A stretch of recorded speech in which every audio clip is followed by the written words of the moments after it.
You will be so disgusted when you find out how evil this company is. This company went to poor countries across Asia and Africa because poor and uneducated people are easier to deceive. Then they dressed up their sales rep to look like nurses who gave out free baby formula. Sounds innocent, right? But here's the scam. The free samples were just big enough to last until the mother's breast milk dried up. By the time it ran out, the mothers had no choice but to keep buying formula because their bodies stopped producing milk. Now they were locked in, a forced customer for life. This resulted in thousands of babies dying of malnutrition. But this company didn't care because they were swimming in profit. And the name of this evil company is Nestle, which is why you will be disgusted when you hear how evil this company is. This company went to poor villages in Pakistan, took control of their clean groundwater without paying a single rupee. Then they pumped it into their factories, bottled it up, and sold back the water right back from the people they took it from. Those who couldn't afford the overpriced bottles had no choice but to drink from the polluted, dirty water. To make things worse, those plastic bottles didn't even meet the basic health or safety regulations. And the evil company behind this is Nestle, which is why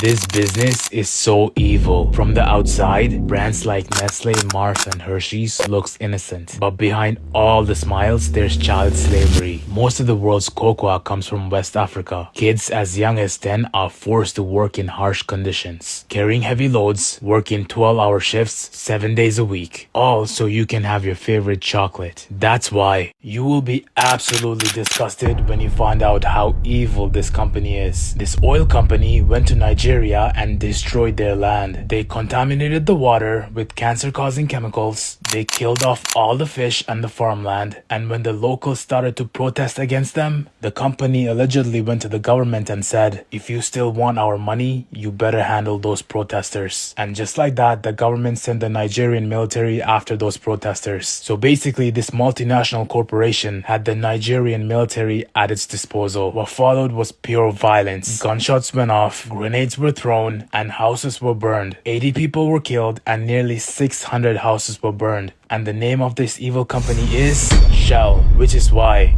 you're gonna be disgusted when you find out how evil this company is. This company used real cocaine in their drinks to get people hooked. Then they went to poor villages in India and drained all the clean groundwater for free. The poor villagers lost their farm, their water wells dried up, and they were forced to drink dirty, polluted water. So the villagers protested. Then the company went to the government and said, if you still want us to fill your pockets, you better handle those protesters. Just like that, the government sent the police to crush those protesters. And the name of this evil company is Coca-Cola. That's why